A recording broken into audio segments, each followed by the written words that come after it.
bonjour. Nous sommes ici au Parti vert Canada, évidemment.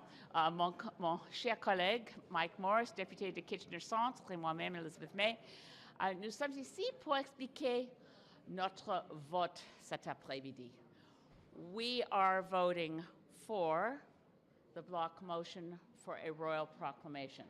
We had supported this private member's bill, projet de loi éminent de députés, avant, et maintenant nous restons en faveur. But we really want to stress that we think there is room in. Okay, apparently Jagmeet is going to be talking with reporters soon here. There is a big motion going on right now.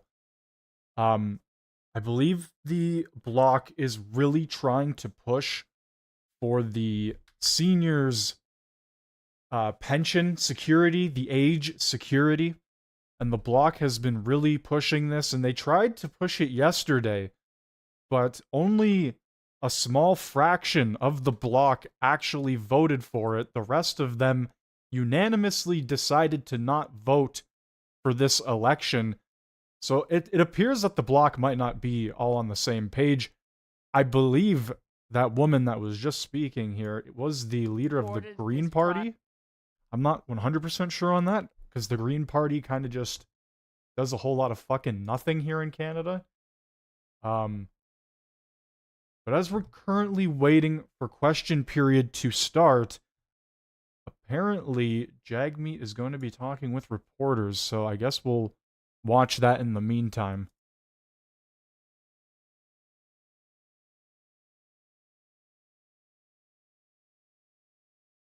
But as I was saying, the bloc was really trying, every single member in the bloc that spoke yesterday was talking about age security and this bill that they are trying to push to give a larger pension to 60, I believe it's 64 to, or 65 to 74, or 64 to 75, whatever the age range there is. Some sort of bill to help increase the pension for seniors, and the bloc is really trying to push it, but like I said, more than half of their party voted against the election here yesterday. As you know, Pierre has been pushing for an election, a vote of non-confidence with Trudeau, and he has been pushing for this vote day after day, and it has not gone through. Obviously, if it's gone through, we would be seeing a very different parliament right now, as the Liberals would be scrambling to run some sort of election campaign. But right now, it keeps falling beneath them. And the bloc, they're in a really weird position right now, because as much as they want this election to happen for their bill to pass through for seniors, more than half of their party is denying it. It is not agreeing. They're not all on the same page, I guess.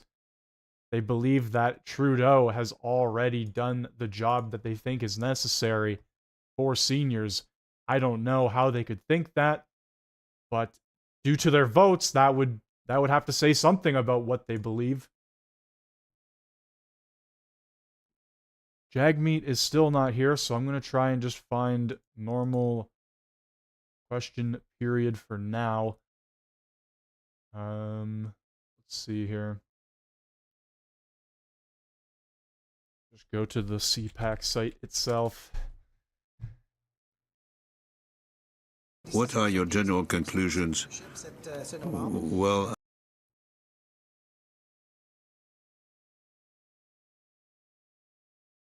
Oh, there's no proceedings going on right now as well. There's literally nothing. Alright, we'll just toss this up for now.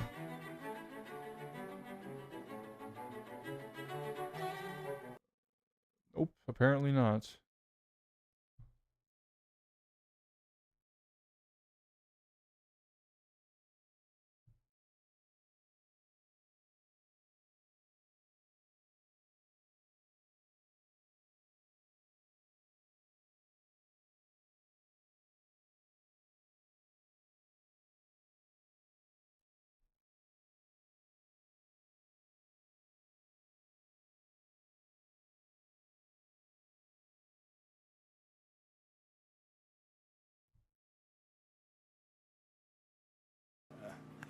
Hello, everybody, and good morning to everyone that's here today with Premier Ford. Progress that we're making here is so important to tackle gridlock and keep people and goods moving. Because as everyone here knows, Toronto is one of the fastest growing cities in North America. Okay, so this is quite obviously not question period, but there was supposed to be a live thing with Jagmeet that I guess is not happening. I don't know what's going on. So we're going to watch this in the meantime. I hear from our visitors every time they come here. According to the latest crane index, Toronto has approximately 221 construction cranes for commercial, residential, Okay, so this is quite and mixed-use projects. That's more than all U.S. major cities combined. That's why we need to build more transit to keep people moving.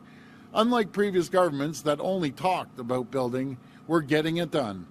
We've embarked on the largest transit expansion in North America and in Canadian history, with nearly $70 billion in new money. We're expanding GO train service across the GTA, and here in Toronto, we're making tremendous progress on the Scarborough Subway extension, the Yonge North Subway extension into York Region, the Eglinton Crosstown West extension, and the Ontario line. And today, I'm thrilled to announce that work has begun just steps away from here to build the Don Valley Crossing Bridge and the West Don Crossing Bridge. These bridges will carry Ontario line trains across the Don Valley toward the downtown core, cutting transit times in half for families and workers across the line. This final contract means that construction is now underway along the entire Ontario line. This is a huge milestone for this new subway line, a huge milestone for the hundreds of thousands of riders who will use it. So just to give another quick update here, this obviously isn't question period. I'm waiting for either Jagmeet's, he's apparently going to be speaking with reporters. We're going to wait for that. Or we're going to get right to question period, whatever comes up first. But the Bloc is really trying to push for an election right now based on seniors' pension, based on age security. 65, 64 to 75 years old is the age gap they are trying to go for right now. They're pushing for an election. The Bloc really wants it, but more than half of the Bloc yesterday unanimously voted against this movement. So it seems like they're not all on the same page here. I'm curious to see what other members are going to say about this. This is Pierre's been trying to push for this for the past. He's been doing it for months. This vote of no confidence in Trudeau. He does not have confidence in him. A lot of Canadians do not have confidence in the Liberals anymore. After 9 years, we have seen literal destruction of our country. We have the worst GDP in the G7. Our country continues to fall further into debt as Trudeau spends just on literally everything, whether it's his vacations, whether it's the quote-unquote climate crisis where he continues to jack up gas prices and he continues to jack up the cost of literally just living. Pierre's been calling for this vote for months now, and it still continues to fall through. The Bloc is now jumping on board. They are now tired of the Liberals and the way they are treating seniors specifically. So we will see today during question period what truly happens. Right now, we're just watching a little Doug Ford doing some announcing about construction. Teacher shortages to get worse starting in 2027. Got some reporter questions here. What is your government doing to prepare? Well, in total, since we've been in office, we've hired 7,500 educators and EAs, teachers' assistants, I should say. And what we've seen, the population of students have stayed steady as we've increased more teachers, and that's fine. We'll reduce the classroom size, but as long as we see an increase in population and students, then we'll go hand in hand and increase more educators. The educators in this province, teachers, they do an incredible job. I appreciate everything they do. I always say when I see them, I couldn't do their job. It can be challenging at times, and we just appreciate everything they do for the future of this province. And on another topic, I'm hoping both you and the mayor could answer this one. I believe we're coming up. Patriot love in all of us common, car ton bras sait porter l'épée, il sait porter la croix. Ton histoire est une épopée des plus brillants exploits. God keep our land glorious and free. Oh, Canada, we stand on God for thee. Oh, Canada, we stand on God for thee. Doors be open. No Show 20, is this your first time on the internet or on YouTube ever? Like, welcome to the internet, buddy. Literally everything is fucking clickbait. Ask members please to take their seats quietly. The Honourable, statements by members, déclaration de député, the Honourable Member from Nepean. Thank you, Mr. Speaker. For the third year, Area X.O, which is part of Invest Ottawa, and the Government of Canada hosted GC Expo, the epic smart mobility demonstration day in my Nepean riding. GC Expo brought together more than 70 Canadian companies to host live technology demonstration at Area X.O. GC Expo created an exclusive opportunity for invited guests to experience the power and impact of cutting-edge Canadian technologies, including many preparing for global markets. 1,500 plus participants from industry, academia, government, and investment community throughout the day got to experience live tech demos from 78 innovators and companies from Canada's capital and across the country, from cargo air vehicles to drones, robots, low-speed automated shuttles, Internet of Things, smart city solutions, and more. Thank you, Mr. Speaker. The Honourable Member from Wellington, Halton Hills. Mr. Speaker, Richard Blair Morrow, beloved husband of Sandy and devoted father to Tanya and Alana, passed away at the age of 84. He was elected to Halton Regional and Town of Halton Hills Council in 1974, the year they were formed. In fact, it was Rick's suggestion of the name Halton Hills, the name the municipality still has today, that won in a resident vote for the newly merged municipality. Rick made many other contributions beyond elected office. He graduated from RMC in 1962. He joined Air Canada as a pilot in 1965 and became captain in 1973. He was instrumental in expanding GO service to Georgetown and was appointed Commissioner of Halton Regional Police in 1981. We are grateful for Rick Morrow's lifetime of service and wish to pass along to Sandra, Tanya, and Alana our deepest sympathies. The Honourable L'Honorable Député. The Honourable Député. The Honourable Member for Vimy. Mr. Speaker, Cyprus celebrated its 64th anniversary of independence, and this reminds me of my first visit in July, which coincided with the 50th anniversary of the Turkish invasion. This tragic event killed thousands, destroyed infrastructure, and forced Greek and Turkish Cypriots alike to leave the island. Democratic nation with a thriving economy as part of the European Union, welcoming both Greek and Turkish Cypriots. I visited the UN buffer zone and met 2 Canadian peacekeepers by the monument honoring the 28 Canadians who lost their lives in Cyprus. The Canadian flag we brought with us is now flying proudly next to the monument. Canada and Cyprus established strong diplomatic relations 64 years ago and continue to focus on peace and stability.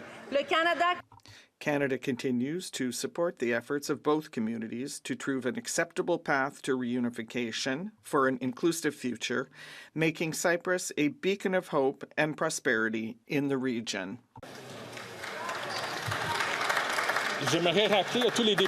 I would like to remind all members that it is important to respect the 60-second limit for your statement. The Honourable Member for La Pointe-de-l'Île. Mr. Speaker, it's with immense pride that I am underscoring the 350th anniversary of Pointe-aux-Trembles, which stands out because of the richness of its history, its heritage sites, and its larger-than-life people who were born there. For example, authors Robert Chevalier, Claire Vaujas, and Serge Bouchard, athletes such as Rodrigue Gilbert and the Dufour-Lapointe sisters, artists Marie-Claire and Richard Séguin, ou Christian Bégin, and the Léger family in politics. And there was also Mark Campbell, who at only 16 participated in the Patriot movement in 1837-38. La Pointe-de-l'Île residents have always faced adversity. For example, when the British Army landed in 1760 in the current Clémentine de la Rousselière Park, or when a fire destroyed half the city in 1912. La Pointe-de-l'Île residents, I wish all of us a happy 350th anniversary. L'honorable député d'Alfred. The Honourable Member for Alfred Pellan. Mr. Speaker, last Saturday, I attended the gala of the 75th anniversary of the Canadian-Italian Business and Professional Association. This extraordinary milestone bears witness to the commitment and the success of this association, which was founded to help business people and professionals. Over the decades, the CIBPA has become a beacon in the business community, offering a forum where ideas and perspectives can meet. This CIBA's continued efforts in advancing the business, cultural, and social interests of its members, going beyond traditional networking. In its 75 years, CIBA has provided valuable services and activities that enhance professional growth and interpersonal connections, fostering a network of motivated leaders. It has supported both individual and corporate growth, building a community that values teamwork, integrity, and innovation. Congratulations to the chair, Mr. Rick Sassano, and cheers to many more years of excellence. The Honourable Member from Chilliwack Hope. 100 years ago, an outpost of the Salvation Army was established in Chilliwack. Its mission, to share the love of Jesus Christ, meet human needs, and be a transforming influence in the community. Today, the Salvation Army's Care and Share Centre operates a multitude of social service programs, including a food bank, homeless shelter, soup kitchen, thrift store, and homeless outreach program. To celebrate their 100th anniversary, the Salvation Army has launched a March to a Million fundraising campaign, which will help purchase food to keep up with soaring demand, upgrade aging facilities, and provide even more support to those needing help in our community. Many people in Chilliwack are hurting, with a growing population of hungry and homeless. Food bank usage has increased by over 40% in the last year alone. The needs in our community have never been greater. The Salvation Army has been there for Chilliwack for the last 100 years. I'm asking all who are able to support them now so that they can continue to provide their life-giving work in our community.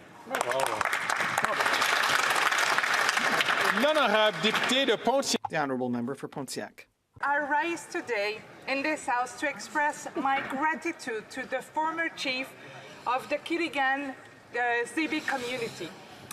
He stood by his community during difficult times like the COVID-19 pandemic, and he worked towards making his community one of the most vibrant communities in Canada. Like me, Dylan White Duck is a fan of Lord of the Ring, and he made me smile one day when he said that he wants his community to be like the Shire, one of the most beautiful places in the Middle Earth.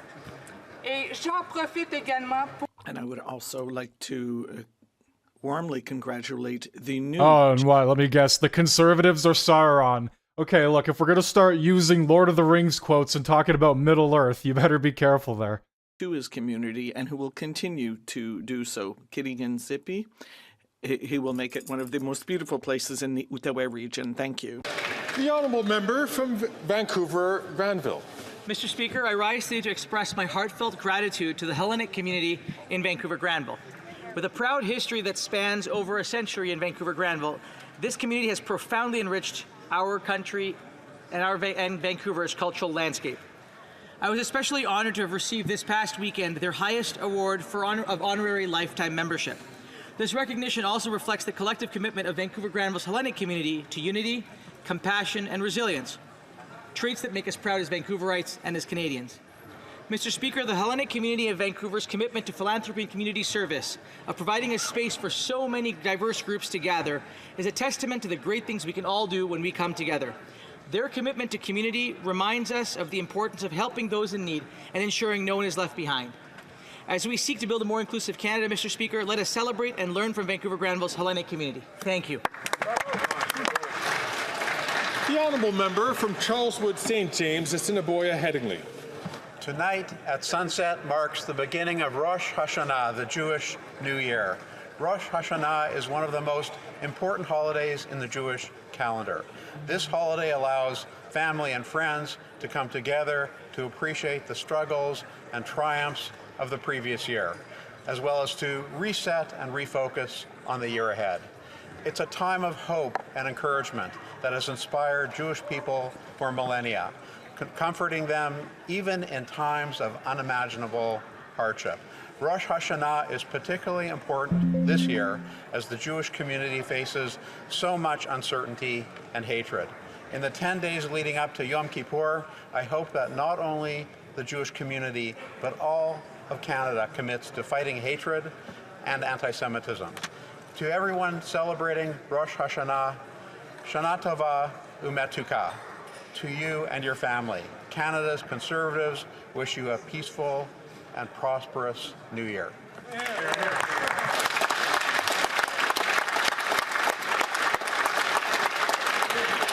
The honourable member from Humber River, Black Creek. Mr. Speaker, today I wish to honour an extraordinary advocate and environmental champion in the Humber River Black Creek community by the name of Edith George. For over 20 years, Edith has been a relentless hero for the historical recognition of a red oak tree, a magnificent 300-year-old landmark located in the immediate vicinity of the Toronto Carrying Place Trail. Her unwavering dedication not only underscores the importance of preserving our natural heritage, but also deepens our connection to our shared history. Edith actively participates in various boards, always striving to uplift and engage our community. Her passion and leadership inspire those around her, demonstrating the profound impact one individual can have in making our world a better place. Thank you, Edith, for our steadfast advocacy and for being a beacon of hope for both the Humber River Black Creek and the broader community. Your efforts truly make a difference. Thank you, Ms. George. L'honorable député. The honourable member from Montmagny-les-Lacs, Rivière-du-Loup. Mr. Speaker, after 9 years of this Liberal government, their record is disastrous. Cost of living is up, taxes are up, crime is up, and Canadians are increasingly frustrated. Quebecers are clear they're sick of this Liberal government, which does nothing but waste their money and encroach on areas of provincial jurisdiction. The Bloc Québécois can no longer justify propping up this Liberal Prime Minister. Yesterday, once again, the Bloc had the opportunity to vote for the interests of Quebecers by supporting our non-confidence motion. But once again, the Bloc preferred to turn its back on Quebecers, prop up the government, which has been making their lives miserable for over 9 years, and they got nothing in exchange, not even the revocation of the Liberal order that could kill the forest industry in Quebec. Why? Simply because the Bloc does nothing for Quebecers. It thinks only of propping up this Liberal Prime Minister. That's a very strange type of sovereigntist party, Mr. Speaker.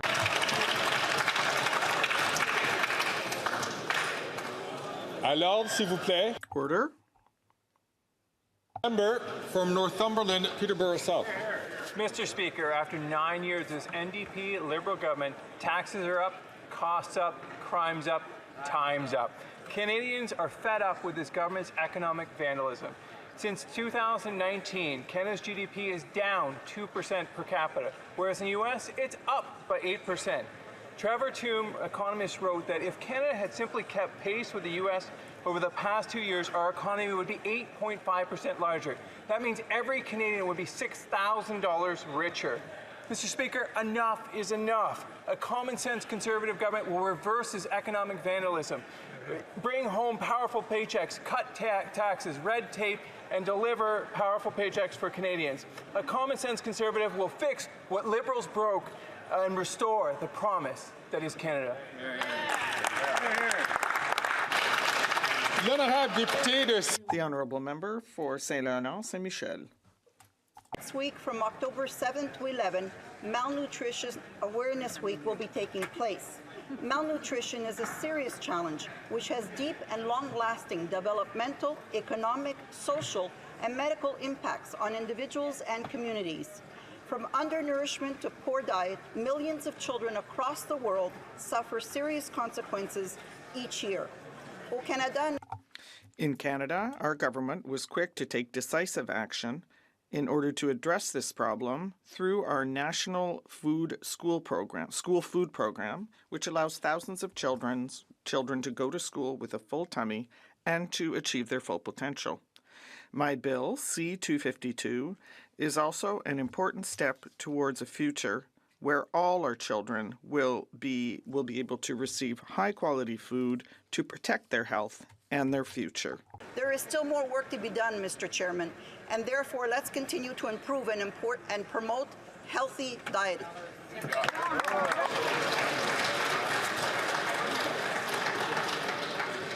The Honourable Member from London Fanshawe.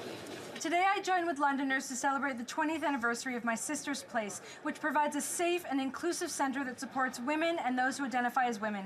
They help vulnerable people who may experience gender-based violence, trauma, chronic mental and physical health challenges, homelessness or housing instability, substance use and extreme poverty. Through drop-in and wraparound services in partnership with CMHA Thames Valley Addiction and Mental Health Services and many other organizations throughout London, My Sister's Place creates a welcoming, non-judgmental culture, what they call a reprieve from the stigma women so often feel when they need support.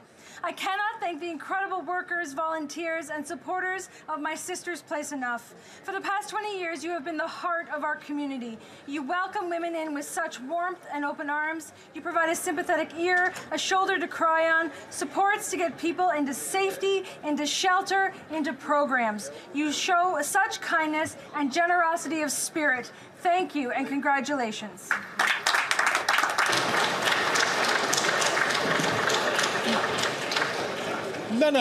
The Honourable Member for La Salle-Verdun. I'd like to take this advantage with this maiden statement to thank the voters of La Salle-Verdun for the trust they placed in me on September 16th. I made one single promise, and that's to do everything to show that I am worthy of this trust. Thank you to my leader, the member for Belleuil-Chambly, for his unwavering support throughout the campaign, and thank you to Mr. Duceppe and Mr. Saint-Pierre Plamondon for their speeches during our assembly. I'd like to thank wholeheartedly all the volunteers who believed in the Bloc Québécois, and a special thanks to my campaign director, Stephen Zéroux, and to the members of the Electoral Committee for this victory. Thanks to you all, the Southwest has won a member who will work on the ground to serve citizens. Thanks to you, I will work tirelessly on priorities in our areas such as housing, homelessness, the cost of living, and climate change. And I will continue to promote our main source of power, independence in Quebec. Thank you.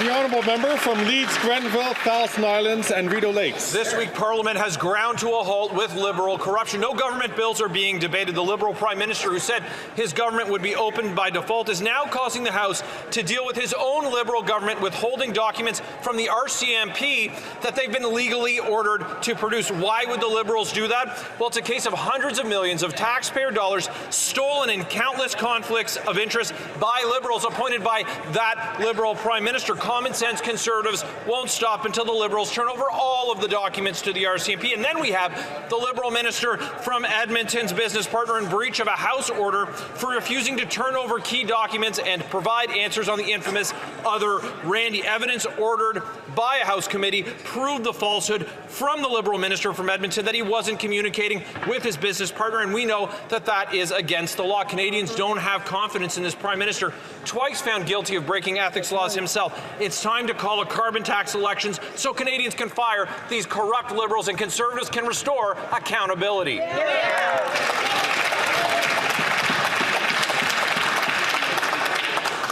The Honourable Member from Davenport. Mr. Speaker, cha-cha-cha, ole, ole, ole. October is Latin American Heritage Month, and it's so exciting to know that we have a whole month to celebrate the unbelievable music, literature, food, talent, creativity, and culture of over 20 diverse and beautiful Latin American and Hispanic cultures in Canada. It's also a month to acknowledge the many contributions of Latin American and Hispanic Canadians to our country. They are leaders in virtually every sector of our nation. This large and growing community enriches our national fabric with its contributions, and it plays an important role in Canada's growth and prosperity. Gracias to all the members of the Hispanic and Latin American Canadian community. You're an inspiration not only within the community, but to all Canadians. This evening, I'm inviting everyone to join the Latin American and Hispanic community to celebrate this amazing month at John A. McDonald's from 6 p.m. to 8 p.m. Come out for tacos, empanadas, vino, mojitos, música alegre, and so much more. Viva los Latinos in Canada! Viva! Viva!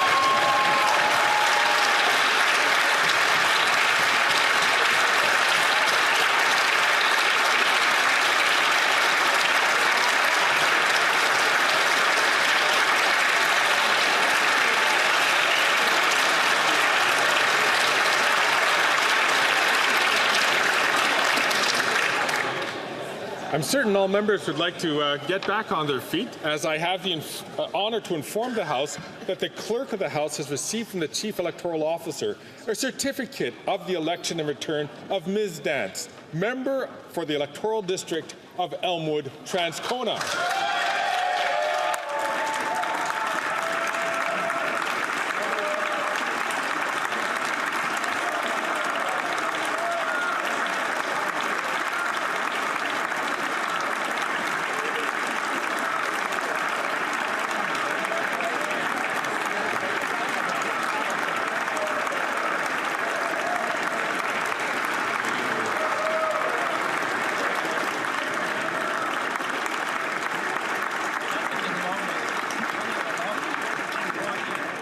Mr. Speaker, I have the honor to present Ms. Leela Dance, the member for the Electoral District of Elmwood-Transcona.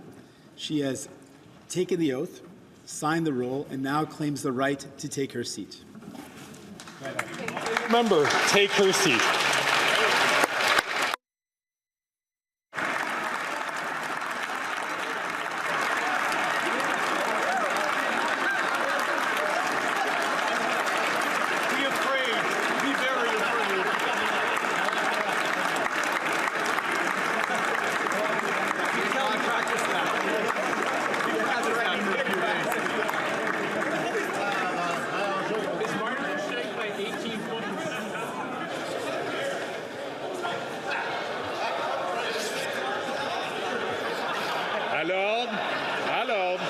Order. Uh-oh, it hasn't even started yet. We're already getting off to a rowdy start. Here we go. Oh, it appears Trudeau is actually here today, guys. Trudeau actually showed up to his job. Shocking. Wow. Oral questions. Questions orales. The Leader of the Opposition. Thank you, Mr. Speaker. For 9 years, this Bloc-backed Liberal government has managed to triple the cost of housing in Montreal. There's been the latest report by Point 2 Homes. They say it takes 14 years for a young Montrealer to save up enough to buy a house with a small down payment. When will the government trigger an election so that Canadians can elect a government which will build housing, cut red tape, and allow home building? The Right Honourable Prime Minister. Mr. Speaker, thank you. What the Conservative leader does not seem to understand is that slogans don't build homes. Slogans don't meet Canadians' needs. What does help is hard work, real solutions. Working with municipalities instead of insulting the Mayor of Montreal. Working with municipalities, with provinces, with not-for-profits. We need to work with all of these partners to build housing units and to meet these challenges. We're here to do some serious work. He's here to shout slogans. He doesn't have a single solution to offer us. And Canadians deserve better, Mr. Speaker. The Honourable Leader of the Opposition. Solutions. I had solutions when I was Minister of Housing. When I was Minister, we built 200,000 units in Montreal, when rent was a third of what it is today. This Bloc-backed Liberal government's inflationary spending has not helped. They've broken the immigration system. They have ballooned big bureaucracy, which block building and construction. With all of that, the Prime Minister has succeeded in tripling housing costs, rent costs in Montreal. Can he trigger an election so that Canadians can elect a government that will cut red tape and build homes and cut taxes too? The Right Honourable Prime Minister. Mr. Speaker, the Leader of the Opposition does not want to cut taxes because, in fact, he voted against our bill to cut GST for purpose-built rentals for lower-priced units. We're here to build housing units. If any housing was built during his time as a housing minister, it was despite his efforts, or lack thereof, because he built a grand total of 6 affordable units when he was housing minister under Mr. Harper. We're here to deliver affordable housing, to deliver a good life for Canadians, and to build a better future for all. Yeah, they either wouldn't be able to tell you, or they would say that they don't even vote. A lot of people don't even bother. Taxes for capital gains were increased. That's bloc-backed. If you consider removing the GST for home building, that was eaten up by municipalities increasing taxes with the support of this government. Social services, because the Prime Minister's carbon tax is forcing new and unjustifiable costs on New Brunswick schools and hospitals that Canadians cannot afford. Will the Prime Minister call a carbon tax election so we can save our schools and hospitals on this tax? The Right Honourable Prime Minister. Mr.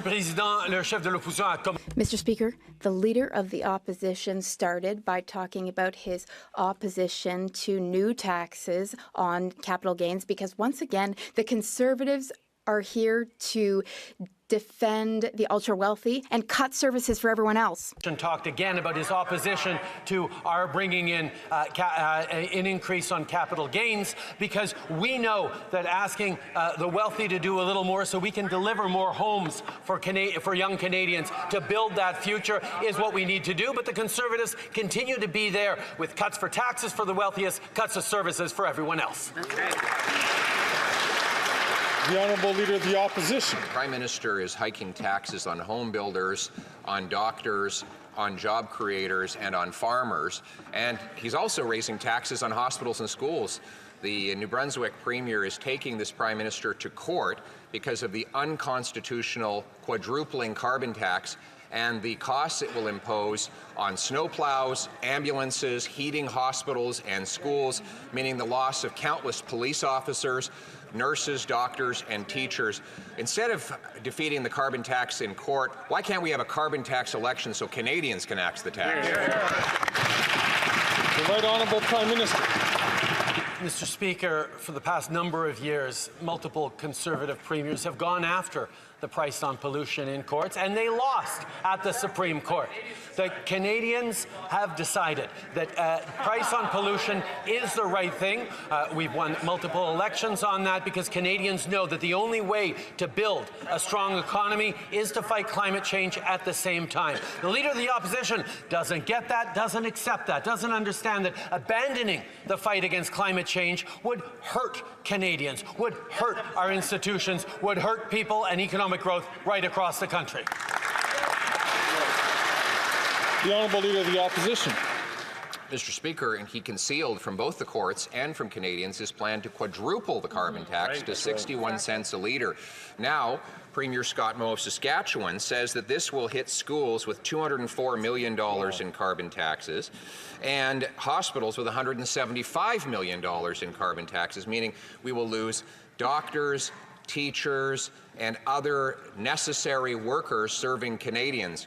Instead of forcing premiers to fight to axe the tax in court, why can't we have a carbon tax election so Canadians can axe the tax?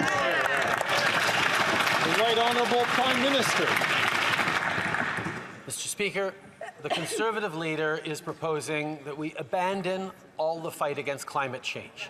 He wants to take away the Canada carbon rebate that puts more money in the pockets of 8 out of 10 Canadians, the middle class and people working hard to join it, even as we both fight climate change, reduce emissions in this country, and create growth and opportunities in cleaner jobs and cleaner careers. These are the issues that Canadians are preoccupied with. How are they going to be able to afford jobs into the future when this leader wants to take away the fight against climate change? The Honourable Member for Belleuil-Chambly. Mr. Speaker, we have heard some shocking and unacceptable words in this House yesterday. The Minister of Labour and Seniors basically said that associations representing all Quebec retirees are either naive or accomplices of the Bloc Québécois, who are separatists, independentists, and working with the Conservatives to bring down the government. Even Jean Chrétien wouldn't have said that. Does the Prime Minister condone those remarks, or will he call his minister to order? The Right Honourable Prime Minister. Mr. Speaker, our government has always been there for seniors. We invest, we support them. Unlike the Bloc Québécois, we're not here to engage in petty partisan games. They make threats. So this is what I was talking about earlier. The Bloc has been pushing for old age security and pension security and a pension boost for people over 64 to 75, I believe it is. And they are calling, and they have just started this all of a sudden. They're calling for an election based off of that alone. The House of Commons, at different times, voted in favour of a bill which would increase the purchasing power of seniors aged 65 to 74. The Labour Minister and of Seniors says that it's a separatist plot with the Conservatives to destroy the Liberals. That's nonsense. Enough nonsense. Will he call his minister to order?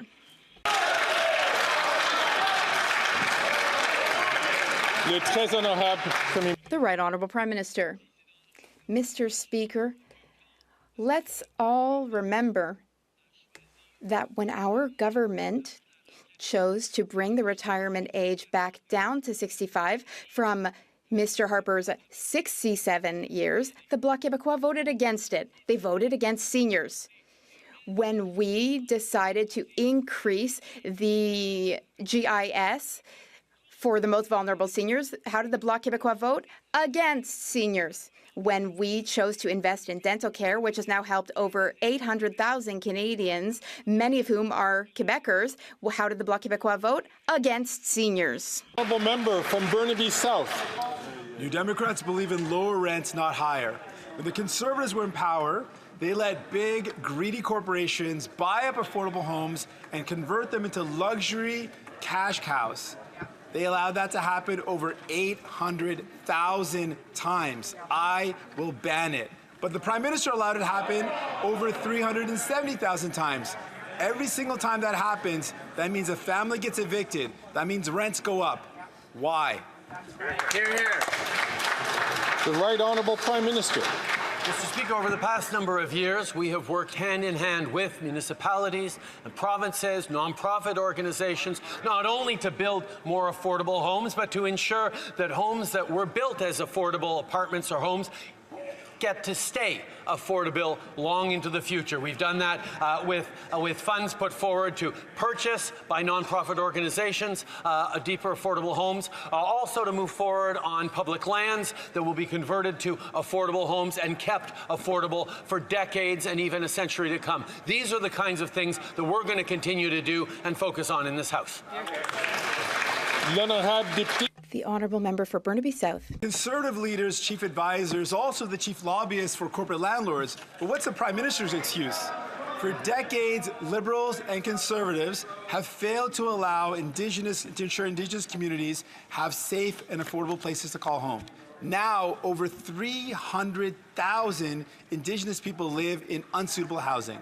For the Prime Minister, it's delay, delay, delay. When will the Prime Minister realize that he is failing Indigenous people? The Right Honourable Prime Minister. Mr. Speaker, we have tripled investments into Indigenous communities since 2015, including $32 billion in investments expected in 2024-25 alone.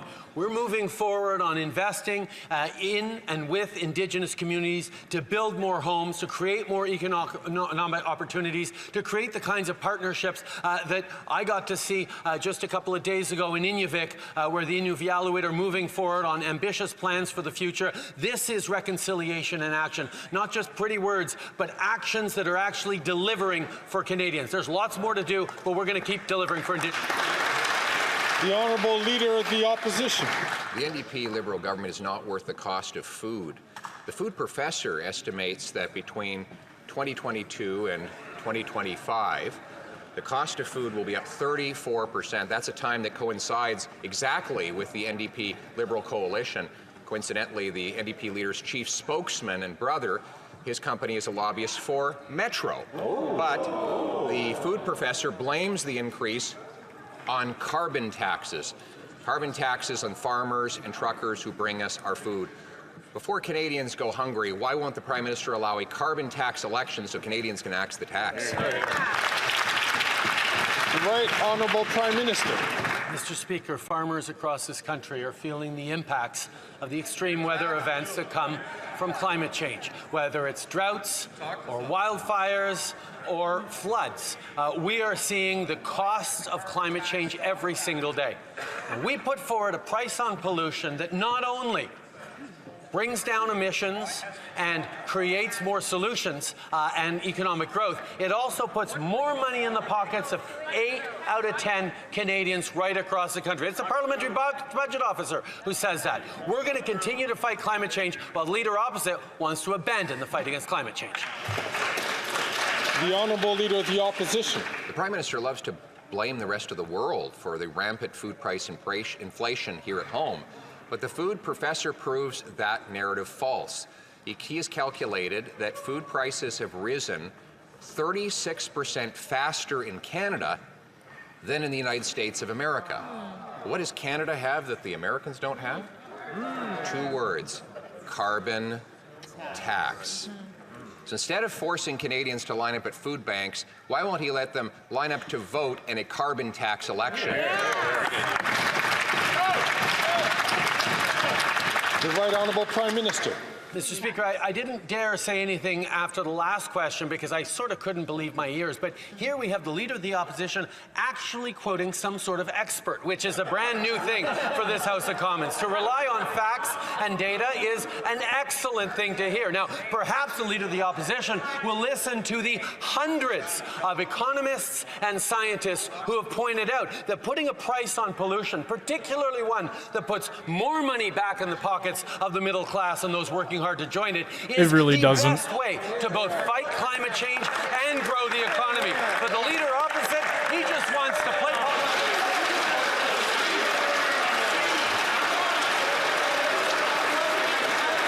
Oh, God. Pierre's pointing at him. He's gonna fucking cook him. Colleagues, I ask all members, including the member from Peterborough, Haliburton Brock, to please only take the microphone, take the floor when he's recognized by the Speaker. Oh, Greg. Come on, buddy. Honourable Leader of the Opposition.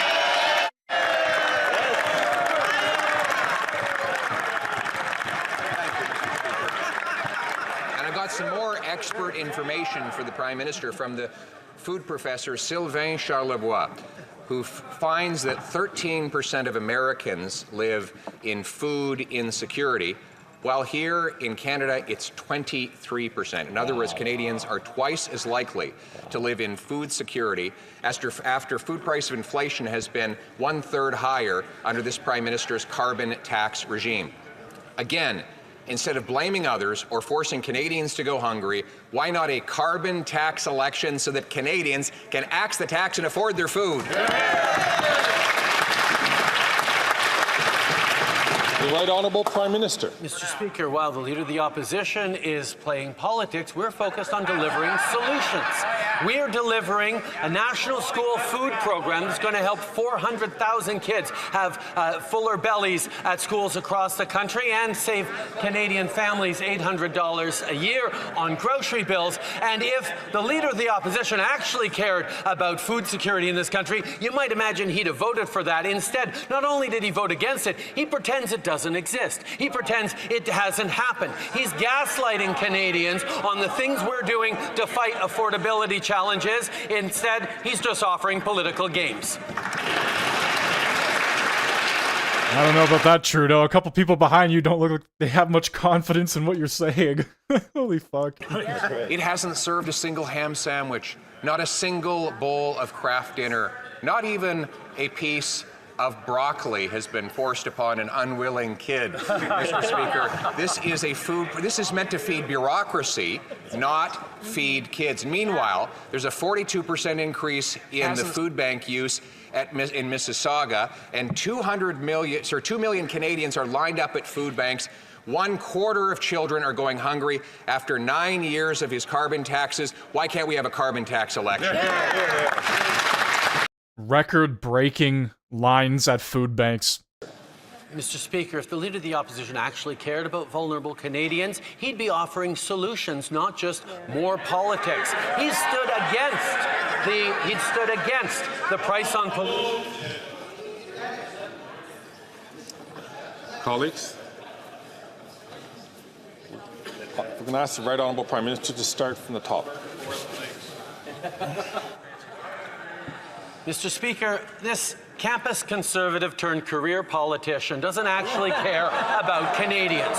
What he is actually doing is proposing to take money out of the pockets of 8 of the 10 Canadians who do better with the Canada carbon rebate while we fight climate change. He stood against dental care that is delivering for over 800,000 people across this country, something he still says doesn't exist. He's standing against a school food policy that is helping 400,000 kids get better food across the country. He stood against childcare. He has stood against affordability measures.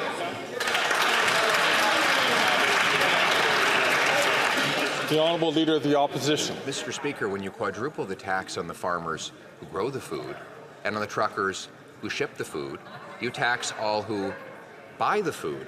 The Canadian Trucking Alliance has calculated that the carbon tax will cost $20,000 for every long-haul truck this year alone.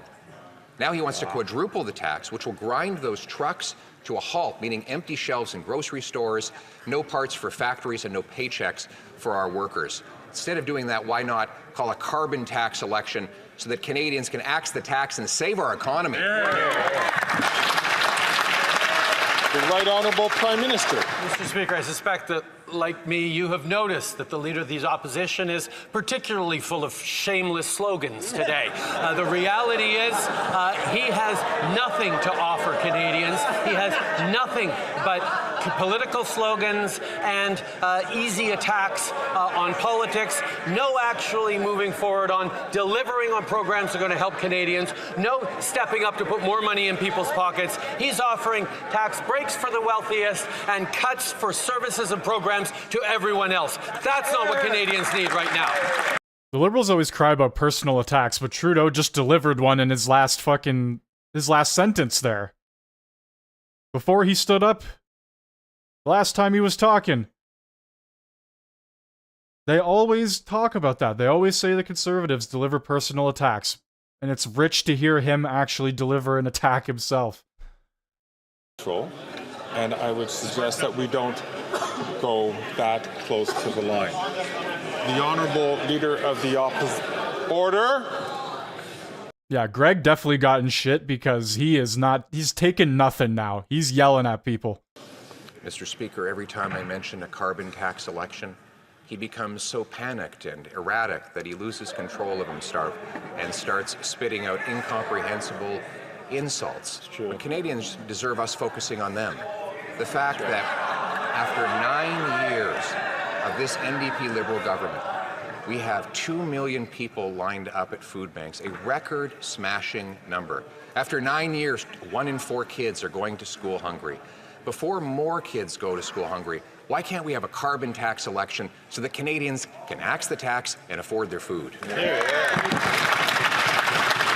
Right Honourable Prime Minister. Mr. Speaker, the Canada Carbon Rebate puts Shear's more just money yelling at him. in the pockets of 8 out of 10 Canadians Shear just right across heckled the him. country. It supports the middle class and people working hard to join it while we successfully fight against climate change, reduce emissions, and grow the economy. But the leader opposite still doesn't understand that you can't have an economic plan if you don't have an environmental plan. His plan is to abandon the fight against climate change, leave Canadians to their own devices, lower taxes for the wealthiest, and leave everyone else to fend for themselves. That's not what Canadians do. The Honourable Member for Belleuil-Chambly. Not only is his minister being mocked in Quebec's media, but also it's being said that we voted against bringing retirement age down to 65 and voted against increasing the OAS. But it was always buried in bills with other interference and measures which were unacceptable for Quebec. The Prime Minister and his minister are misleading people. Can the Prime Minister admit that there was never a specific vote just on increasing the GIS or just on the retirement age? The Right Honourable Prime Minister. Well, the Bloc Québécois leader becomes incredibly defensive when we suggest that they're only here to pick fights, that they're only here to oppose measures which will be good for Quebecers and for Canadians. They do not want the Government of Canada to work well for Quebecers. That's why the Bloc Québécois voted against dental care, which is now helping hundreds of thousands of Canadians everywhere in Canada and in Quebec. It is getting these people dental treatment that they could not have afforded previously. We're here to invest in Quebecers and Canadians. The Bloc Québécois is here to pick fights. The Honourable Member for Belleuil-Chambly. The Prime Minister defends horror stories worthy of Halloween, even though this Halloween might be his last as Prime Minister. Up to 1 million Quebecers, up to 4 million Canadians are affected by the Bloc Québécois bill. The Prime Minister has not clearly replied to our question. The Prime Minister allowed his minister to insult the intelligence of organizations which represent seniors. Does the Prime Minister realize that he is causing financial vulnerability among 4 million Canadians, which includes 1 million Quebecers? The Right Honourable Prime Minister. Mr. Speaker, we have clearly shown that we are always there for seniors. We always invest in seniors and we invest in the most vulnerable. That's what we did when we increased the GIS by $1,000 for the most vulnerable seniors. This is what we're doing in helping older seniors have a bit more money in their pockets because they live longer and sometimes their savings run out, all while costs are rising. We will always be here to listen and to think about how we can best support seniors. We will always support seniors, we'll always be there for seniors, but we will not be there for bloc squabbles. The Honourable Leader of the Opposition. Magazine asked this question this week: why is Canada's economy falling behind America's? It goes on to note that national income per person was 80% of the U.S. and Canada in the decade before the pandemic, and is now just 70%, the worst gap in decades. So will the Prime Minister doesn't answer my questions, maybe he'll answer the economist's questions. Why is our economy falling so far behind the Americans? Is it because of his quadrupling carbon tax? The Right Honourable Prime Minister. On the contrary, Mr. Speaker, one of the reasons why foreign direct investment is up by 60% since 2015 is because, contrary to what the Harper government put forward, we're actually leading on the fight against climate change, on green energy, on a responsible building for a sustainable future that means countries around the world want to invest. In fact, last year, Mr. Speaker, we were the 3rd largest recipient in the world of foreign direct investment after U.S. and Brazil, which makes us #1 in the G20 for people investing in Canada. We're going to continue to invest. Meaning foreign businesses are just coming up into Canada and doing pretty much whatever they please. 55 cents of investment for every dollar an American worker gets, and only 65 cents for every dollar an OECD average worker gets. For a net 450 billion Canadian investment dollars have poured out into the U.S., more than have come back under this Prime Minister's 9 years. And The Economist points out that our GDP per capita is now lower than Alabama. And it says, and I quote, "Catching up to Alabama may soon seem like a distant dream." Why?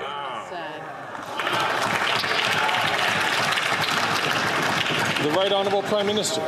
Mr. Speaker, Canadians are facing difficult times right now, which is why we made the choice to invest in things like dental care, like cutting child care fees in half for families right across the country, $10 a day in 6 jurisdictions across the country. Why we've chosen to step up on dental, why we're choosing to step up on pharmacare to deliver free insulin and prescription contraceptives to people who are having to make choices between their health and their rent or their food.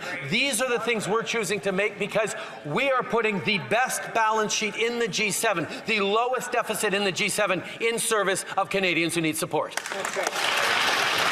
The Honourable Leader of the Opposition. Canada has the worst mortgage debt, the worst inflation, housing inflation, that is, and the most significant consumer debt of all G7 nations. Now, The Economist has asked the following question: why is Canada falling behind the American economy? The GDP per capita in Canada is only 70% of what it is in the States. So here is the question in The Economist: why are Canadians falling behind Americans? The Right Honourable Prime Minister. Mr. Speaker, the International Monetary Fund has projected that Canada will have stronger growth next year than the United States. We are at the top of the pack in the G7 when it comes to having the smallest debt to GDP and deficit to GDP ratio. Our macroeconomic situation is very sound. Here's what we want to do for Canadians. We want to offer them services and programs which will help them, like dental care, like school food programs. We are here to invest. The Conservatives are here to cut. The Honourable Leader of the Opposition. The GDP, that is, the per capita growth in Canada, is lower today than it was 10 years ago. This is the worst GDP growth per capita of all Canadian prime ministers in decades.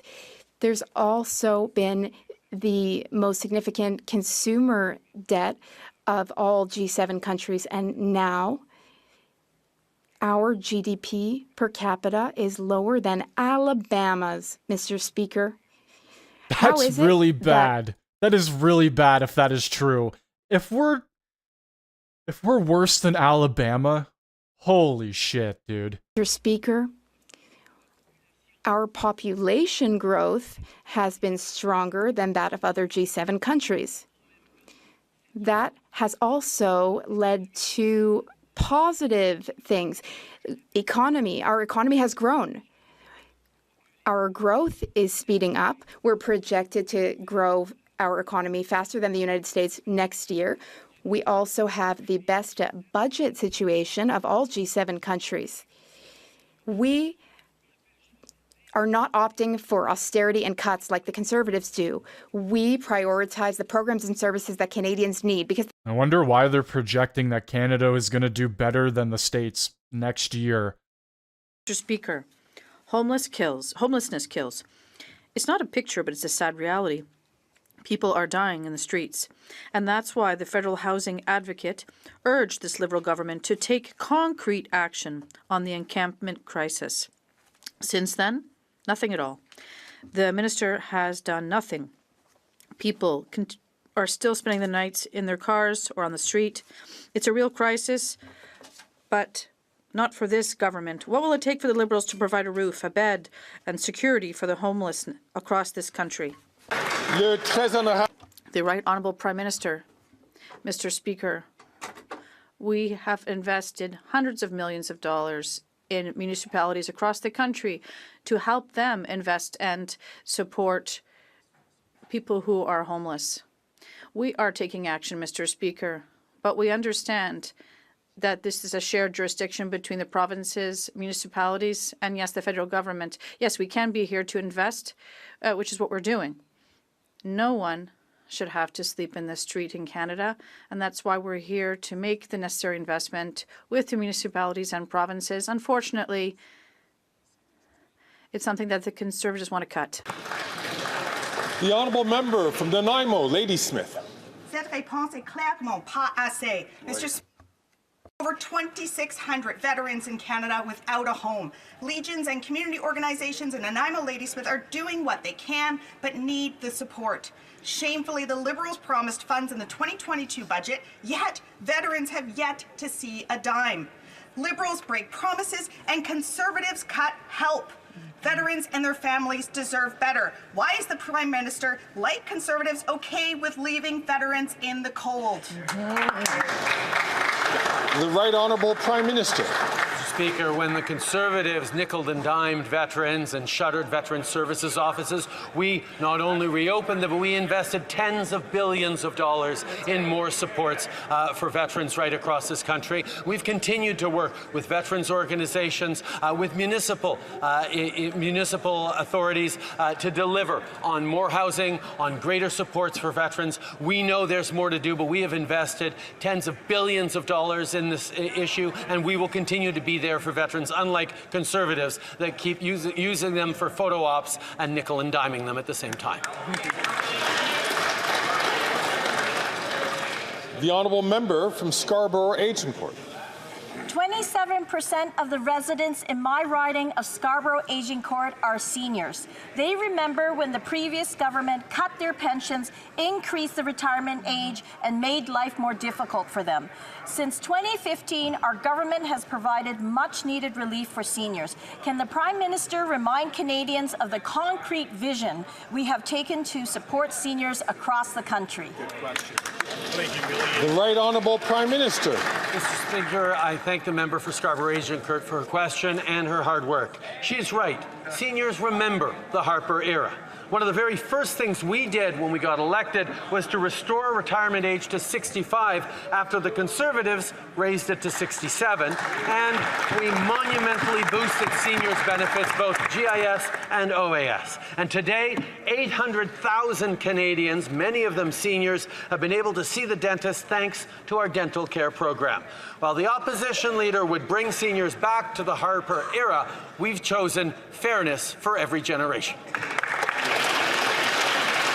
The Honourable Leader of the Opposition. Not only has the Prime Minister and his government taxed Canadians into poverty, his former Environment Minister called single moms and small businesses arsonists because they opposed the carbon tax. Meanwhile, he ignored the warnings of his own Parks Department that the Jasper Valley had turned into a tinderbox. Warnings that go back to 2017, 7 years ago. Repeated warnings to clear the brush and do controlled burns. Why didn't his government do the job and prevent or mitigate this disastrous fire? Yes. The Right Honourable Prime Minister. Mr. Speaker, it is always astonishing to hear the Leader of the Opposition talk about the impacts of the extreme weather events related to climate change while he opposes any climate action at all. He has no plan to fight climate change, which means no plan for affordability, which means no plan for the future of the Canadian economy. We have a price on pollution that is putting more money back in the pockets of 8 out of 10 Canadians where it applies and is bringing down emissions. Where it applies. I love how he has to throw that in there too. What about all the forestry workers who are laid off and fired due to this carbon tax? Forest fires with taxes. Clearly that has not worked. Rather, what he should have done is listen to his own officials who said that the mass buildup of fuel in the Jasper Valley as a result of dead trees needed to be addressed through controlled burns and other clearing methods, and also preparation so that we would have the ability to fight the fire if and when it ever started. All of this is documented in email correspondence and now testimony at a parliamentary committee.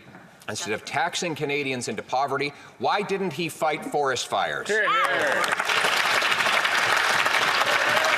This is actually exposing Trudeau big time, too. Prime Minister. Mr. Speaker, Jasper was one of the most fire-smart communities in the country. Over the past years, residents and leaders within Jasper have been exemplary in making sure they were doing everything they could to protect their community. This fire, Mr. Speaker, was a treetop fire. It jumped from treetop to treetop and through flaming pine cones kilometers ahead of it, which is what set this burn. This is a result of climate change, Mr. Speaker. Climate change he doesn't want to fight. Oh, he's getting angry. He is getting angry. The screaming and kicking. The Honourable Leader of the Opposition. Mr. Speaker, that kind of erratic screaming and hollering is not going to tackle the problem. He does it every time. Flying pine cones, etc. It's true, the people of Jasper were fire smart. The problem is that the government in Ottawa was fire stupid. They were warned. This government was warned repeatedly over 7 years that they needed to clear the dead wood to prevent the spread of a future fire. Why, instead of bringing in a crippling carbon tax, didn't he clear away the wood and stop leaving a tinderbox to explode? The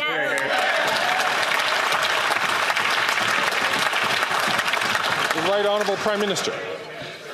Mr. Speaker, one of the jewels of Canada's natural beauty burned because of climate change. And his focus is trying to blame Ottawa for that.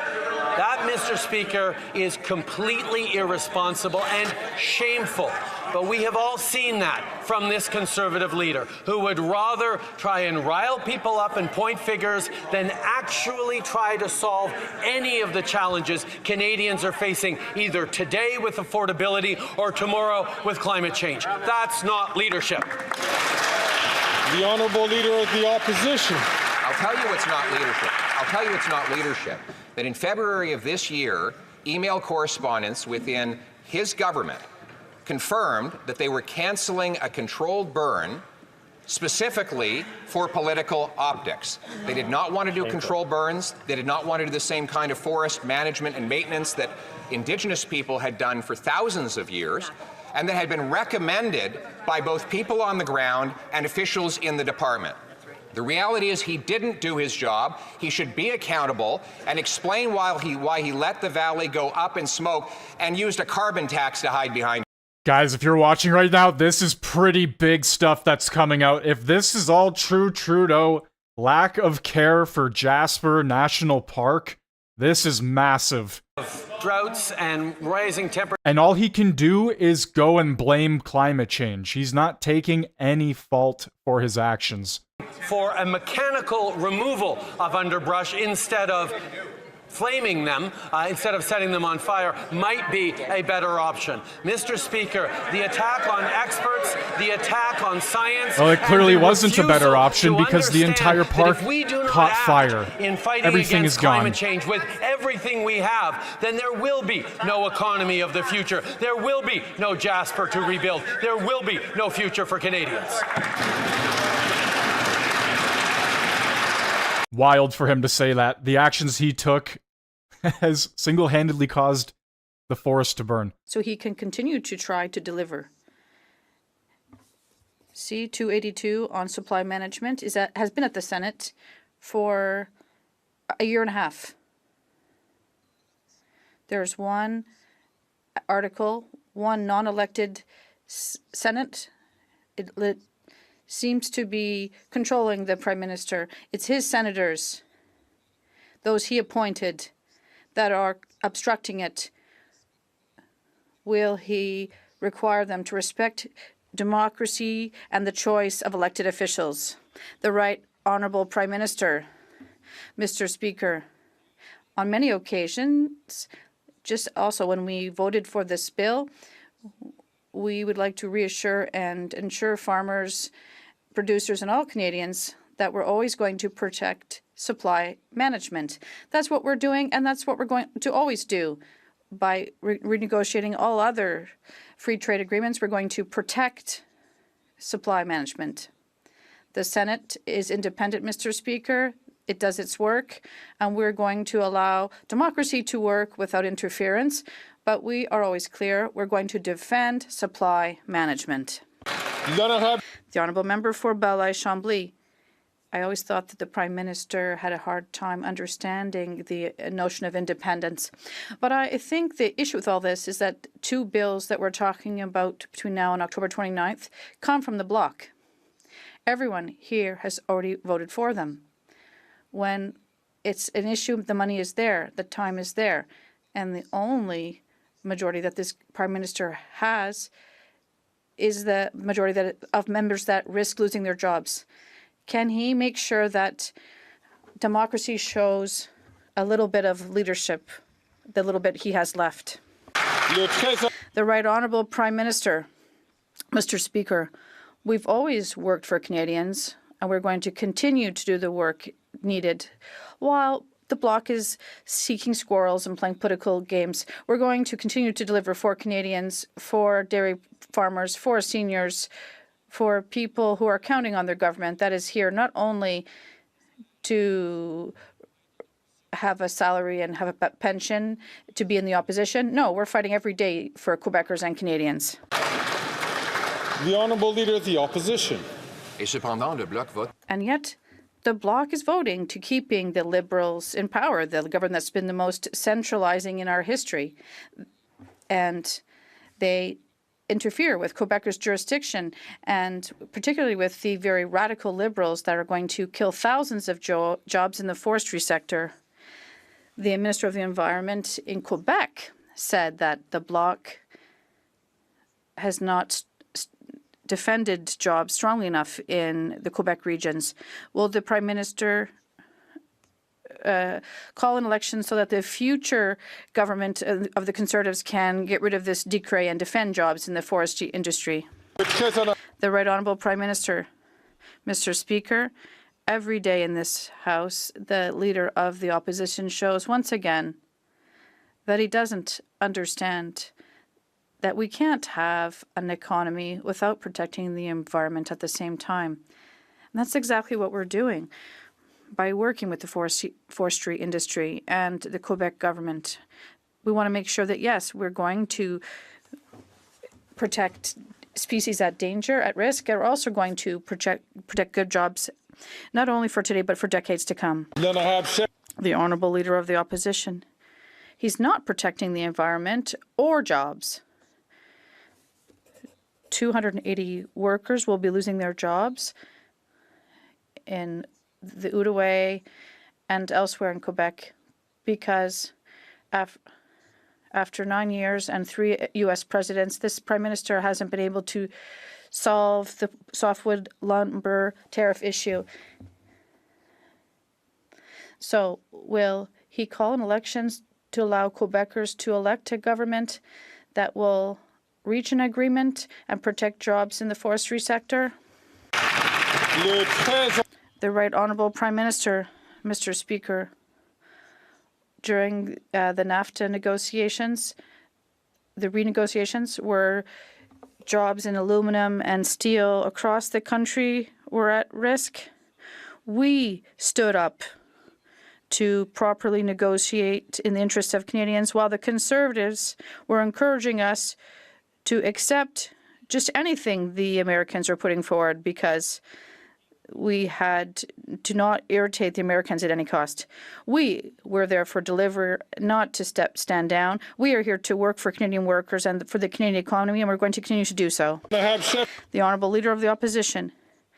Well, accepting to back down. Well, he accepted an agreement without protection for the forestry industry. It's the same thing with spending. It's the most costly government in history. We've doubled national debt, but the Bloc keeps this PM in power by voting 180 times, trusting him, and for $500 billion in inflationary spending and centralizing spending that has also committed to another 100,000 federal public servants. How come this Bloc Liberal coalition continues to take Quebecers' money, keep it in Ottawa, and wasting it? The Right Honourable Prime Minister. Mr. Speaker, Quebecers know full well what austerity costs and Conservative cuts cost. They lived through it during the Harper years. They have chosen a government that has trust in Canadians, that invests in Canadians, and that's exactly what we're doing. And that is why that we're putting more money back in the pockets of Canadians with our strong fiscal balance federally, track record that the Conservatives are denying, and they're proposing cuts in services and tax cuts for the richest. That's what Canadians and Quebecers don't want. The Honourable Member for Ottawa-Vanier. Mr. Speaker, Canada's small and medium-sized enterprises keep our country's main streets prosperous, create well-paying jobs, and fulfill the dream of entrepreneurship. It's essential for these businesses thrive so they can continue to be the bedrock of our communities and our economy. Can the Prime Minister tell Canadians what measures have been taken to support small and medium-sized businesses? The Right Honourable Prime Minister. Mr. Speaker, I'd like to thank the member for Ottawa-Vanier for her leadership and her hard work. Yesterday was a really good day for small and medium-sized businesses in Canada. The Canada tax rebate for small businesses has allowed us to now roughly 6,000 companies in Canada will receive around $2.5 million before the end of the year. This means that small businesses in Ontario will be able to invest in their activities and create good jobs and strengthen our economy. While the Conservative leader wants to take these checks away from Canadian companies, we defend these entrepreneurs that are working hard to advance our economy. How The Honourable Leader of the Opposition. Do they pay in a tax, though? Tax Carney, at the moment of his appointment as the head of the economic task force of this government, said he wanted to do something and not be something. So what has he done? Well, he's now sending out fundraising letters to raise cash for the Liberal Party.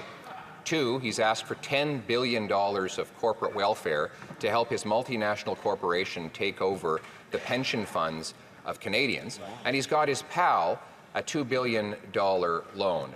Did the Prime Minister, yes or no, clear all of these actions of carbon tax Carney with the lobbying commissioner? The Right Honourable Prime Minister. Mr. Speaker, one of the things we're seeing right across the country are experts and people who've succeeded in all sorts of different backgrounds stepping up to push back against the cuts and little vision that the Conservative Party has been putting forward. The fact is, the Leader of the Opposition is offering cuts to services that Canadians are relying on and offering tax breaks to the wealthiest, like Conservatives always do. We're there to invest for every generation. No wonder Canadians from all backgrounds are stepping up to be part of pushing back against that Conservative leader.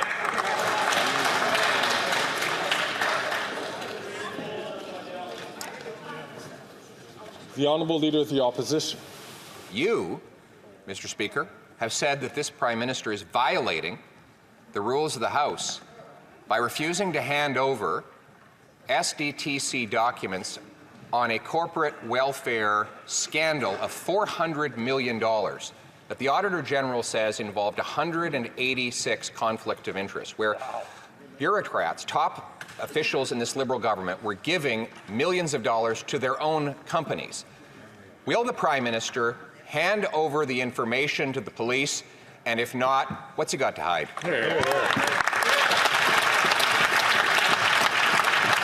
Right Honourable Prime Minister. Mr. Speaker, the Conservative leader just mentioned both the police and the Auditor General. Let me say what they have said.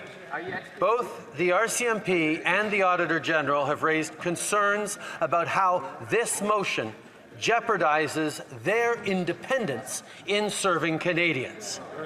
The Conservative Party wants to play politics with Canadians' charter rights. We will not support that. Yeah, you're not wrong. There's always there's always a new scandal. There's always something in the news that's getting exposed over and over again. Absolutely correct.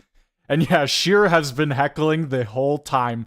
Literally leaning over his desk, screaming at Trudeau. It's fucking hilarious. People's money and give it to your own company and then hide the criminal evidence from the police. Well, Mr. Speaker, Canadians have the charter right to know where their money went. So will the Prime Minister accept your order and the vote of this House to turn over the documents to the police so that we can put the bad guys in jail and get back the money that was stolen? Ooh. This is kind of unexpected at the very end of question period, but here we go. Prime Minister. Speaker, once again, the Conservative Party has demonstrated that it is willing to upend the independence of institutions like the RCMP and the Auditor General for political gain. That is what they are proposing to do. They want to direct investigations. They want control over judicial processes in their details. The reality is, Mr. Speaker, that's banana republic style behavior that the Conservative Party is pushing. We will always stand up for Canadians' charter rights and the independence of our institutions.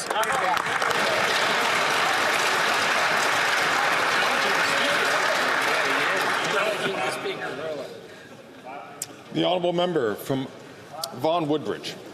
Mr. Speaker, I want to welcome to Parliament Hill everyone joining us to celebrate the vibrant Latin American and Hispanic community in Canada.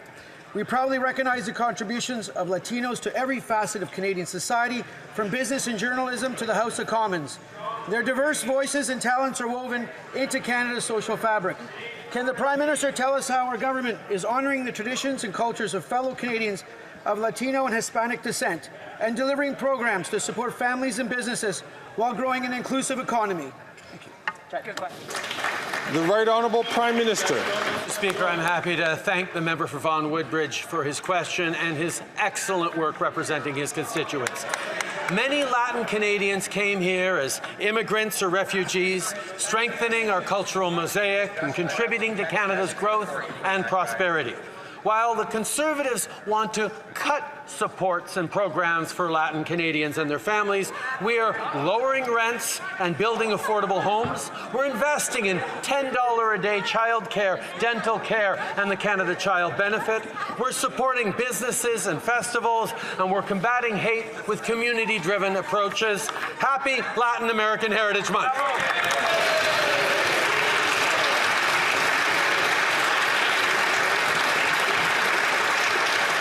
And I ask the honourable member from Lakeland to please not take the microphone, take the floor unless recognised by the Speaker. The honourable member from Port Moody, Coquitlam. Nice to hear the Prime Minister taking credit for all the wins that the NDP brought to this House. Starlight Investments, a corporate landlord, is targeting their tenants with unfair rent hikes. And the Conservatives and the Liberals partnered to help Starlight's CEO avoid coming to committee and explain why he's pricing Canadians out of their homes. It's no surprise because this CEO is a major donor to the Conservative Party. Why is the Prime Minister, like the Conservatives, protecting the companies who are fueling the housing crisis? The Right Honourable Prime Minister. Mr. Speaker, I'll take no lessons on progressive politics from a party that ran away when the pressures got hot from the Conservative Party of Canada. The reality is, Mr. Speaker, we were able to work constructively as progressive parliamentarians to deliver big things for Canadians over the past few years, but the NDP choosing to turn its back on pricing pollution and putting more money in people's pockets, perhaps turning their back on pharmacare, which we will be debating over the coming months, is a real shame. Yes, it's tough to be a progressive in this time, but we will continue to stand strong for progressive values in this House.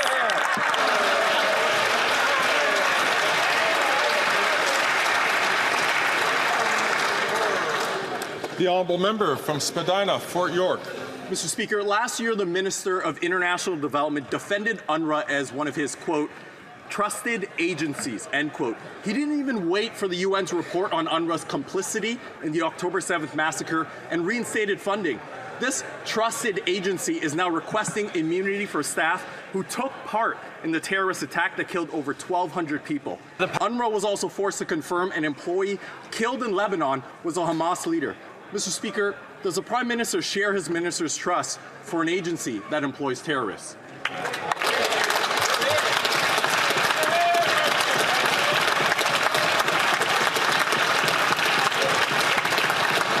The Right Honourable Prime Minister.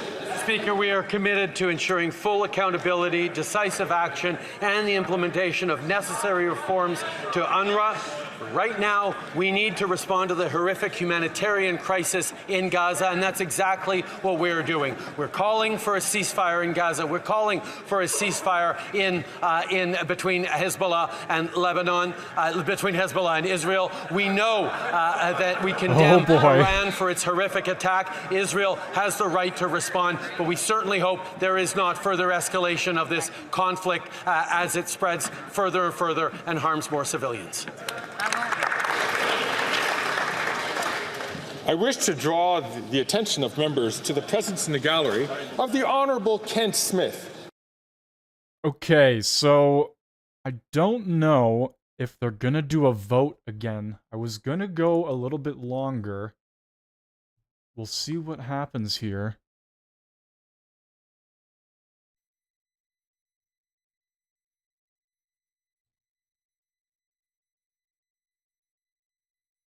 I don't see any points of order.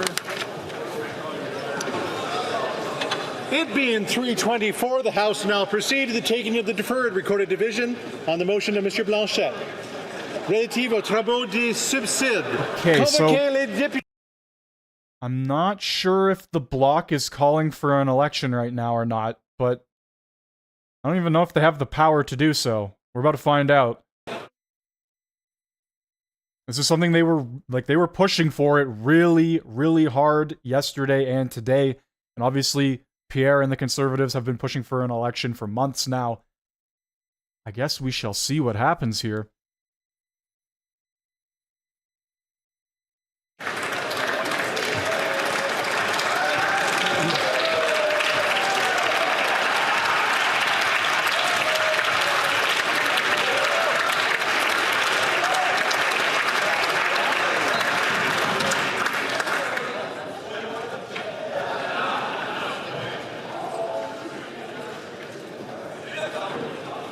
La question est la suivante.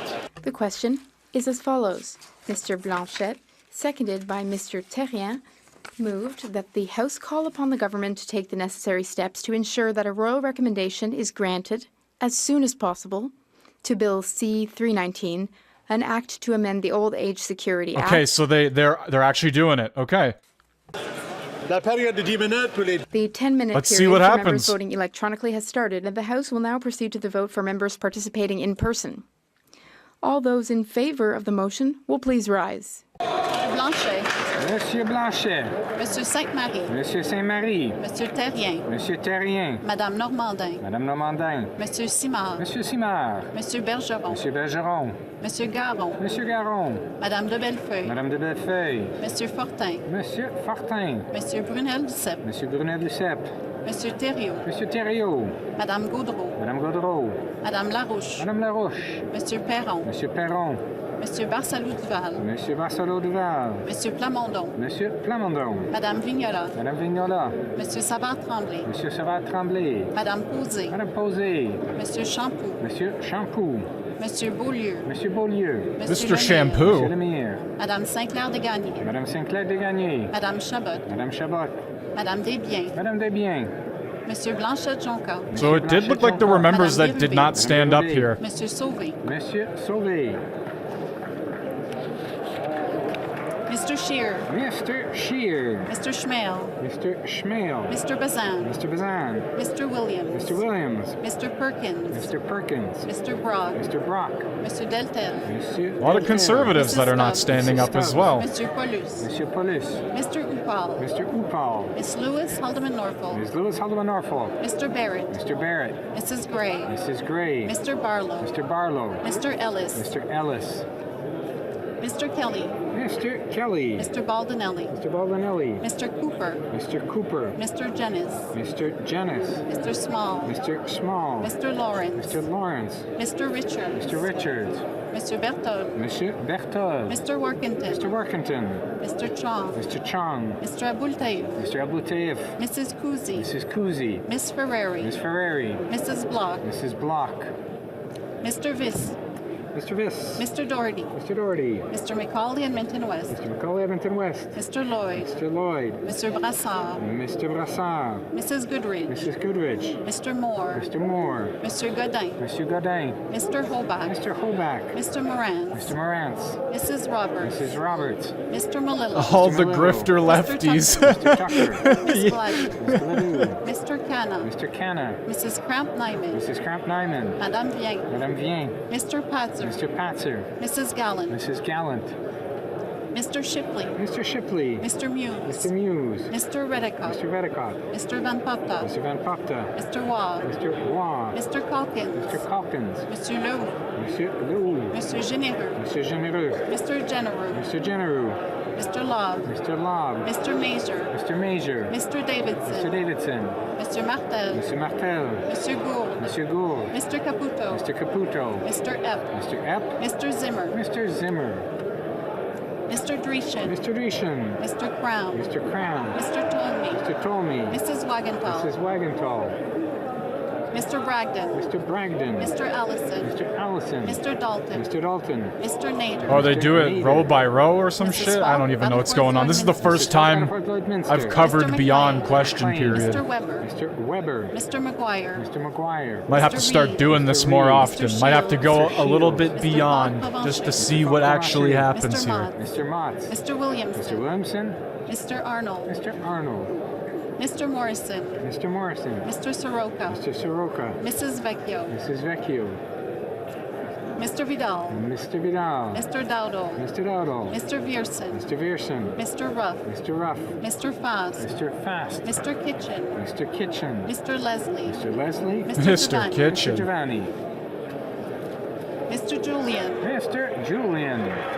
Miss Matheson. Miss Matheson. Miss McPherson. Miss McPherson. Mr. McGregor. Mr. McGregor. Miss Dance. Miss Dance. Mr. Garrison. Mr. Garrison. Mr. Canning. Mr. Garrison. Miss Barron. Miss Barron. Miss Cirillo. Miss Cirillo. Miss Kwan. Miss Kwan. Miss May Sanish Gulf Islands. Miss May Sanish Gulf Islands. Mr. Morris. Mr. Morris. Monsieur Arsenault. Monsieur Arsenault. Monsieur Cormier. Monsieur Cormier. Mr. McDonald Avalon. I don't know what's going on, but there's a lot of cheering right now. There's a lot of cheering. This is big. This is big.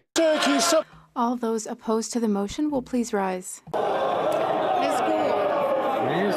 Gould. Mr. Macaulay Cardigan. Mr. Macaulay Cardigan. Mr. Sajin. Mr. Sajan. Mr. Blair. Mr. Blair. Mr. Holland. Mr. Holland. Miss Ing. Ms. Ing. Mr. McKinnon Gatineau. Mr. McKinnon Gatineau. Monsieur Duclos. Mr. Duclos. Monsieur Champagne. Trudeau and Pierre just left, like right away. Miss Tassi. Miss Tassi. Mr. Varani. Mr. Varani. Miss Sachs. Miss Sachs. Miss Suds. Miss Suds. Miss Chagger. Miss Chager. Miss Murray. Miss Murray.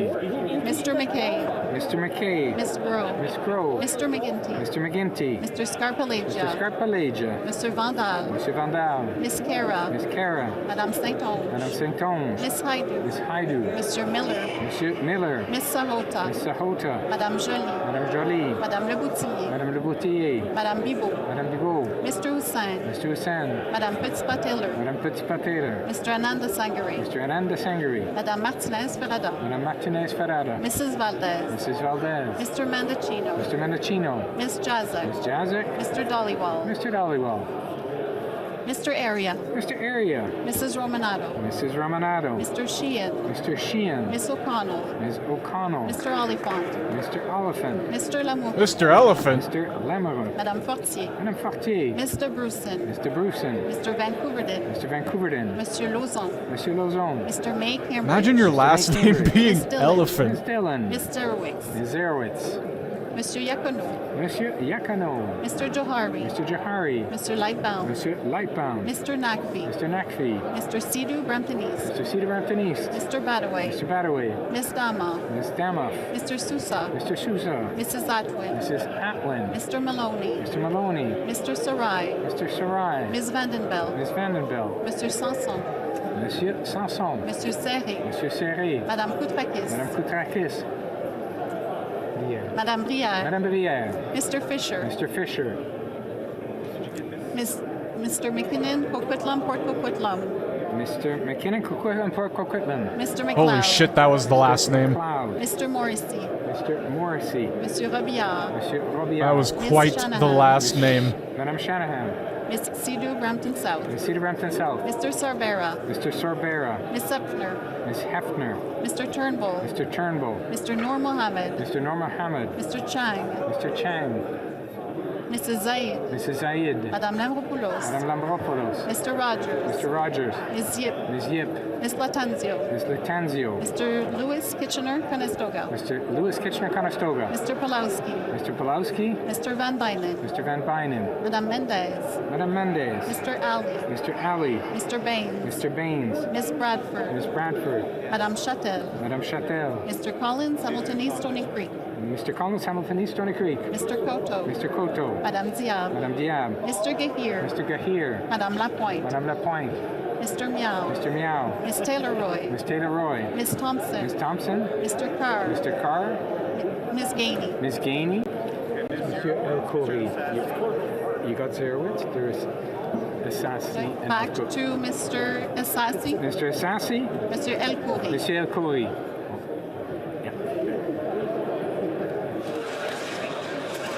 Okay, then wait, you guys, they're good. La Chambre attendra maintenant la fin de la période de vote. The House will now await the end of the electronic voting period before resuming its proceedings. All right. This is interesting. This is very interesting. So I guess we could see every single person who has voted. They will do a little roster flip through here. I guess they got a minute to do so, or just roughly over a minute to do so. You could see everybody.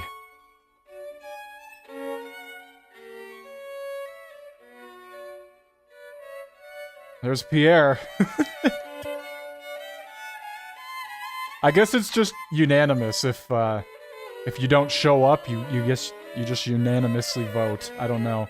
Or maybe they did it electronically.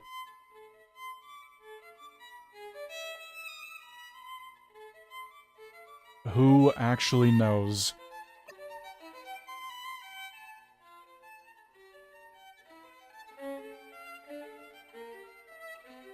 But I'm surprised they don't keep a live score, literally.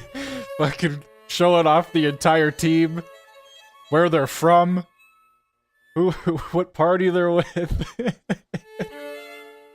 Might as well show off their salary caps and everything. Holy shit, man.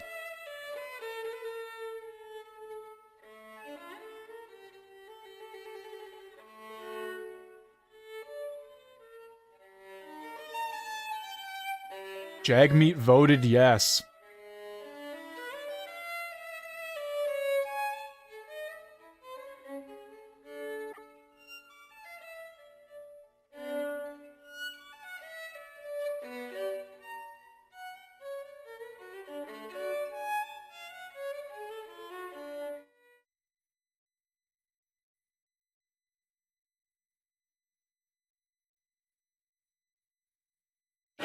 Okay, here we go. The electronic voting period has ended. Si les députés n'ont pas pu voter. If members were unable to vote due to technical difficulties, they may now use the raise hand function and the chair will recognize them. Ms. Ashton. I vote yay. Ms. Ashton, yay pour. Quelqu'un d'autre dans la chambre? Anybody else in the chamber? Madame Zurowitz? That my vote is recorded and it is nay. You're recorded. Le bureau va maintenant The table will now compile the results of the vote. Yeas pour 181, 181. Nays contre 143, 143. Je déclare la motion. I declare the motion carried. Oh! That must have been why they were cheering earlier, because they knew. I wish to inform the House that because of the deferred recorded divisions, government orders will be extended by 12 minutes. Okay, so I don't exactly know what's happening now, but I'm very curious and I kind of want to keep watching. So let's keep it rolling. Make a suggestion that the discussions be continued in the lobbies, which would be great. It's getting really rowdy right now.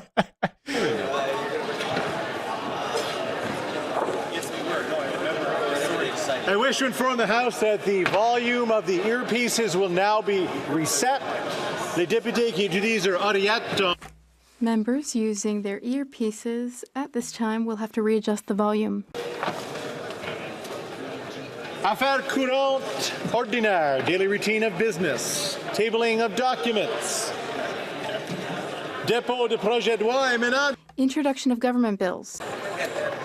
Déclaration de ministres. Statements by ministers. Reports from interparliamentary delegations. The Honourable Member for Brossard, Saint-Lambert. Monsieur le Président. Mr. Speaker, pursuant to Standing Order 34.1, I have the honor of presenting to this House, in both official languages, the report of the Canadian branch of the Commonwealth Parliamentary Association. And Oversight of National Security, November 21st to 23rd, 2023, and the 72nd Westminster Seminar on Effective Parliaments, March 11th to March 15th, 2024. Presenting reports from committees, présentation de rapport de comité. Introduction of private members' bills. First reading of Senate public bills. Motions. Presenting petitions. Présentation de pétition. The Honourable Member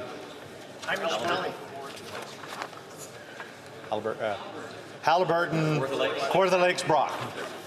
Thank you very much, Mr. Speaker. I'm pleased to stand on behalf of the residents of the Bolsover, Ontario area who would like to present this petition on behalf of their concerns to Parks Canada and the bridge owned by the Trent Severn Waterway. This bridge has been out for well over 3 years, probably going past 4 now, and still no word on what the Trent Severn Waterway through Parks Canada would like to do with this bridge. Okay, so I think that's actually just going to do it for question period in the vote. It's over. Everything is said and done.